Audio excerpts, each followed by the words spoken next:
Saudara sekalian, hukum sholat fardu. Sholat 5 waktu itu disebut sholat maktubah. Apa itu sholat maktubah? Sholat maktubah ialah sholat yang mesti dikerjakan mengikut waktu yang telah ditetapkan oleh syarak. Rujuk surah An-Nisa ayat ke-103. Nah, ini diterangkan dalam surah An-Nisa. Inna sholata kanat 'alal mu'minina kitaban mawquta. Sesungguhnya sholat bagi orang yang beriman itu telah ada waktunya yang telah ditetapkan. Duhur, waktu duhur tak boleh dikerjakan untuk asar. Asar, waktu asar tak boleh dikerjakan pada waktu maghrib. Maghrib, waktu maghrib tak boleh dikerjakan pada waktu isya. Isya, waktu isya tak boleh dikerjakan waktu subuh. Subuh juga demikian. Macam mana Ustaz tahu? Ada ayatnya dalam Quran. Banyak ayatnya dalam Quran. Dan ibu-ibu bapak sekalian ingat bahwa malaikat Jibril alaihissalam mengajarkan tentang waktu sholat setelah baginda Rasul pulang daripada Mi'raj. Nah, kan di bulan Rajab, pada 27 Rajab umat Islam semuanya menyambut hari Isra dan Mi'raj. Baginda Rasulullah SAW sampai di Sidratul Muntaha dan sampai ke Mustawa, sampai ke tingkat yang ke-10, malaikat pun tak dapat ikut. Itu Nabi terus sujud di depan Allah Subhanahu wa taala. Sujud-sujud Allah taala berfirman, irfa' ra'saka ya Muhammad. Angkat kepalamu wahai Muhammad. Lalu Nabi bangun daripada kepalanya, duduknya seperti tahiyat akhir. Lalu baginda memberi penghormatan at-tahiyyatul mubarakatus shalawatut thayyibatu lillah. Assalamu alayka ayyuhan nabiyyu wa rahmatullahi wa barakatuh. Assalamu alayna wa ala ibadillahi shalihin. Rupa-rupanya yang kita baca ketika sholat itulah yang dibaca Rasulullah pada saat baginda itu mengadakan penghormatan kepada Allah Azza wa Jalla. At-tahiyyat, penghormatan lillah, kepada Allah. At-tahiyyatul mubarakatus shalawatut thayyibatullah, penghormatan al-mubarakat.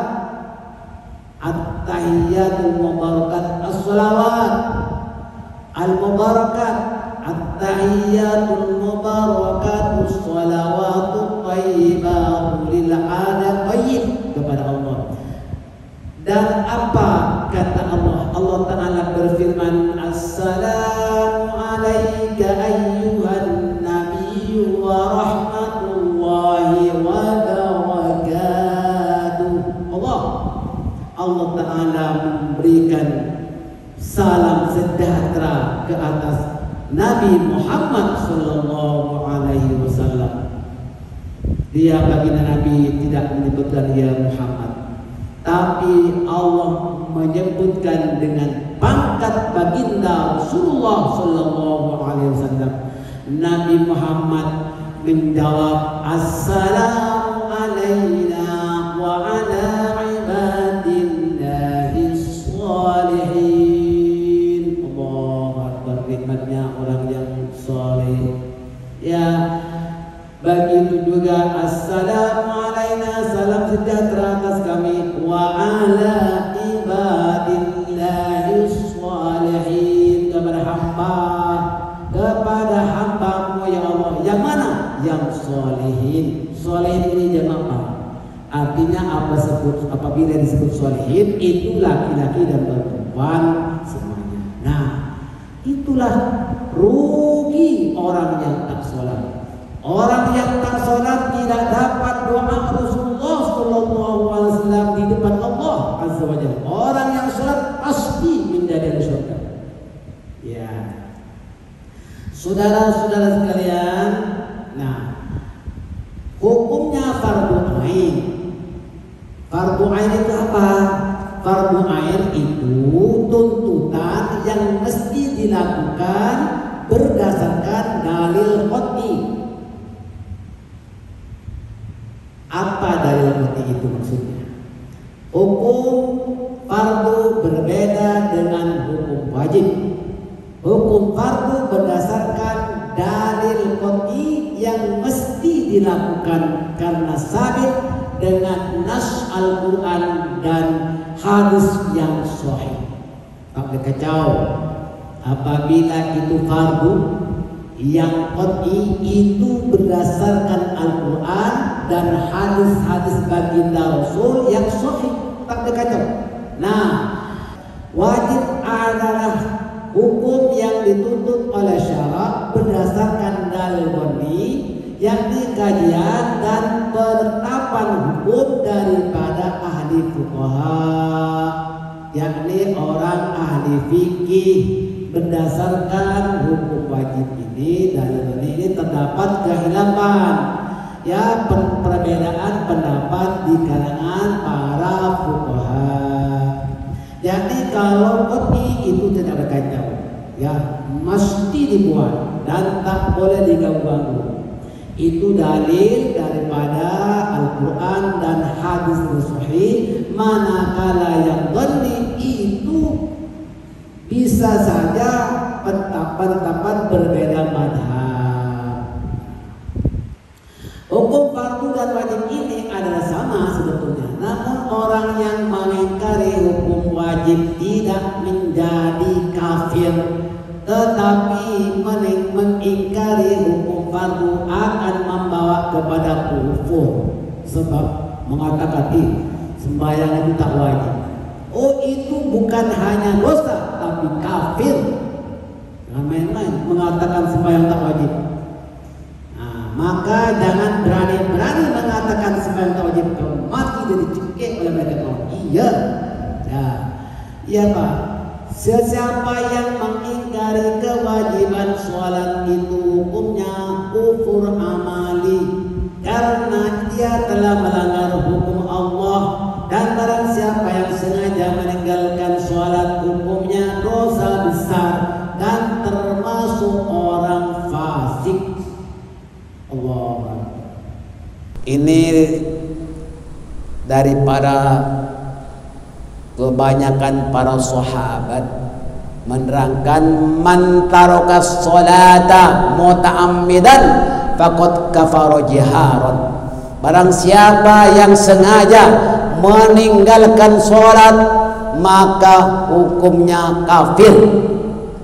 Wah, berani sih.